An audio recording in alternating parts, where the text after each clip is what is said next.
Hi guys, again it's me Vinals TV. So konting pa-update muna tayo ngayon about sa Team Diyosa. Pero bago ang lahat, huwag niyo munang kalimutan i-subscribe at i-hit ang notification bell button para updated kayo sa mga upload ko. So ayun na guys, marami kasi ang nagtanong kung kasama ba ng tropa ni Jobs si Sarah. May mga nagsabing bakit hindi daw nakita si Jobs na kasamang nag-TikTok ni Sarah.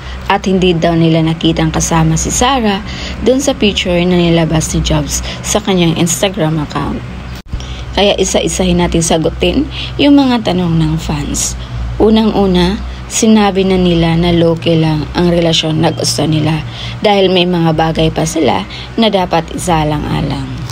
Pangalawa, pwede silang magkasama ng palihim lang na sila lang ang nakakaalam dahil alam naman natin na pag merong ayudang binigay ang Team Diyosa, ang daming issue na ibabato sa kanila. Pero ito yung napansin ko at gusto kong i-share sa inyo para mag-overthink kayo.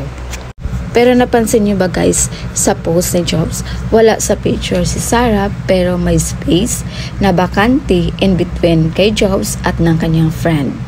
On the other side naman, hindi nga kasama ni Sarah si Jobs sa pagti-TikTok pero panay tingin naman ito sa gilid na natatawa.